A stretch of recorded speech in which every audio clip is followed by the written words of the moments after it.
시아버지의 위험한 유혹. 여러분, 오늘 들려드릴 이야기는 정말 충격적이에요. 들으면서 가족이라는 게 얼마나 복잡하고 위험할 수 있는지 느꼈어요.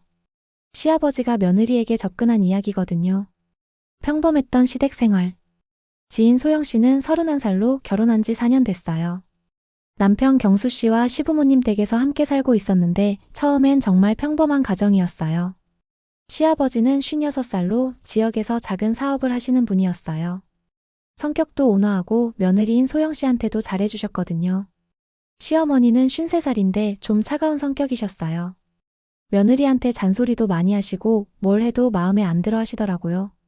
소영아, 네가 청소를 이렇게 하면 어떻게 해? 구석구석 제대로 안 보이네. 소영아, 요리 솜씨가 늘지 않네. 우리 경수가 불쌍해. 이런 식으로 매일 잔소리였어요. 반면 시아버지는 시어머니가 며느리한테 너무 할 때마다 말리시곤 했어요. 여보, 소영이도 열심히 하는데 너무 심하게 말하지 마. 소영 씨는 시아버지가 자신을 보호해주는 것 같아서 고마웠어요. 변화는 작년부터 시작됐어요. 시어머니가 친정어머니 간병을 위해 한 달 정도 집을 비우게 됐거든요. 그때부터 집에는 시아버지 소영 씨 그리고 남편 경수 씨만 있게 됐는데 남편은 야근이 많아서 집에 늦게 들어왔어요. 혼자 있으니까 심심하지? 아버지랑 같이 드라마나 볼까? 처음엔 그냥 가족끼리 시간을 보내는 거라고 생각했어요. 네가 있으니까 집이 따뜻한 느낌이 나네. 어머니가 없으니까 더 그런 것 같고. 이런 말씀을 하시더라고요. 소영아, 네가 정말 예뻐졌네. 결혼하고 나서 더 여성스러워진 것 같아. 네가 해주는 음식이 세상에서 제일 맛있어. 어머니보다 훨씬 맛있게 해. 점점 더 개인적인 칭찬을 하시기 시작했어요.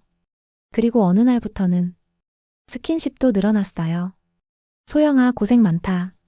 하면서 어깨를 두드리시거나 머리를 쓰다듬으시거나 처음엔 그냥 아버지가 딸을 대하듯 하시는 거라고 생각했는데 점점 이상해지더라고요. 소영아, 목이 좀 아픈 것 같은데 마사지 좀 해줄 수 있어? 등이 좀 아픈데 파스 좀 발라줘. 이런 식으로 몸에 손을 대달라고 하시는 일이 많아졌어요. 소영 씨도 거절하기 어려웠어요. 시아버지니까 무작정 싫다고 할 수도 없었거든요. 소영아, 네 손길이 정말 부드럽네. 마음이 편안해져.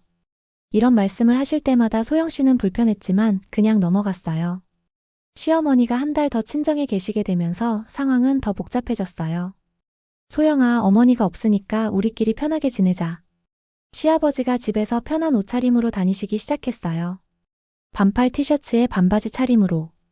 그리고 청소하거나 요리할 때 자꾸 가까이 오시더라고요. 내가 도와줄까? 하면서 뒤에서 팔을 감싸듯이 하시거나 네가 하는 거 보니까 정말 예뻐. 이런 말씀을 귓가에 속삭이듯 하시더라고요. 결정적인 사건은 어느 날 저녁에 일어났어요. 남편 경수 씨가 회사 워크숍으로 1박 2일 출장을 간 날이었거든요. 저녁을 먹고 나서 시아버지가 소영 씨를 부르셨어요. 소영아, 아버지랑 대화 좀 하자. 네, 아버님. 소영아, 아버지가 너한테 할 말이 있어. 뭔가 심각한 분위기였어요. 네가 우리 집에 와서 정말 행복해졌어. 감사해요, 아버님. 그런데 아버지가 너를 보는 마음이 그냥 며느리로 보는 게 아닌 것 같아. 소영 씨가 깜짝 놀랐어요. 무슨 말씀이세요? 여자로 보고 있어. 소영 씨가 벌떡 일어나려고 했는데 시아버지가 손목을 잡으시더라고요. 소영아, 놀라지 마. 아버지 말 끝까지 들어봐. 이건 안 되는 얘기예요. 너도 알잖아. 어머니가 아버지한테 얼마나 차갑게 대하는지. 시어머니는 정말 시아버지한테 무관심했어요. 대화도 거의 안 하시고 잠자리도 따로 쓰셨거든요. 아버지는 오랫동안 외로웠어. 그런데 네가 와서 이렇게 따뜻하게 대해주니까. 저는 경수 아내예요. 그리고 아버님 며느리고요. 알아, 소영아. 근데 마음은 어쩔 수 없잖아.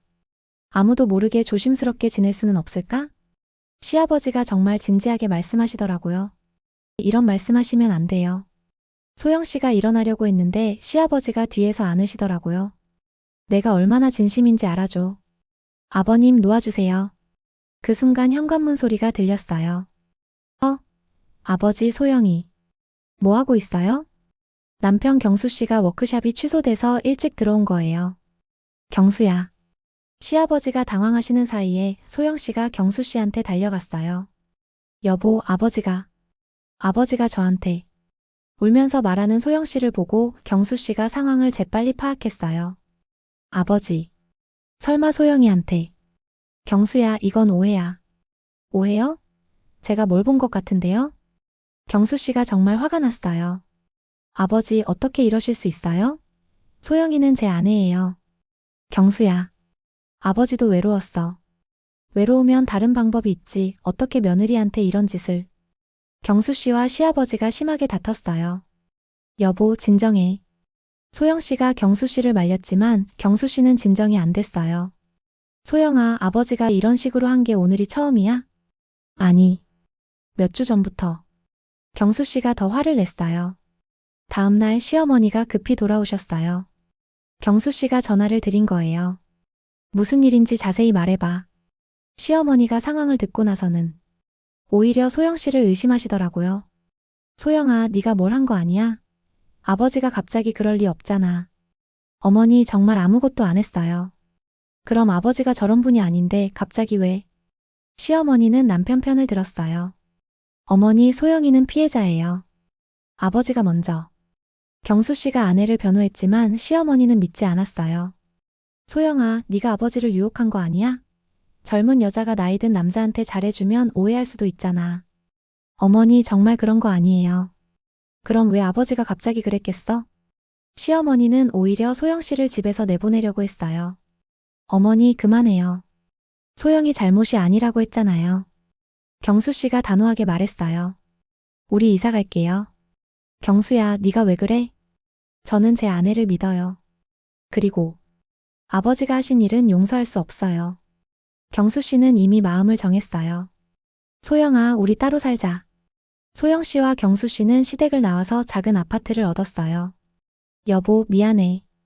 내 아버지 때문에. 괜찮아, 여보. 당신 잘못 아니야. 그래도 정말 미안해. 그동안 아버지가 그런 식으로 했다는 걸 몰랐어. 경수 씨가 정말 미안해했어요. 앞으로는 우리끼리 조용히 살자. 더 이상 그런 일 없게.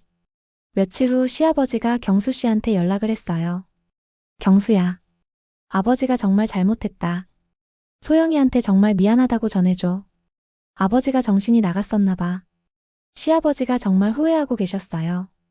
경수야, 니들 집에 가서 직접 사과하고 싶은데. 아버지, 당분간은 연락하지 마세요. 소영이가 아직 많이 힘들어해요.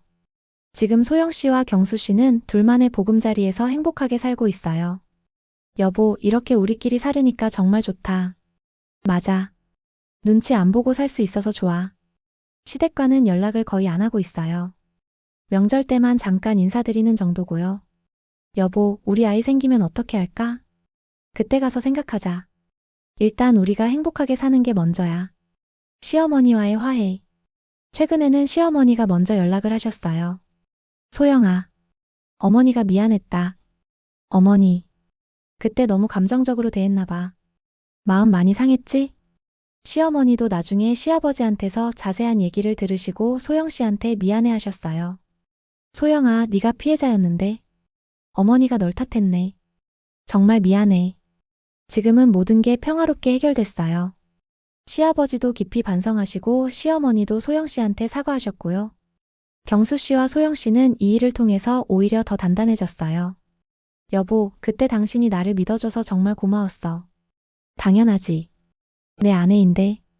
만약 당신이 아버지 편을 들었다면 정말 힘들었을 거야.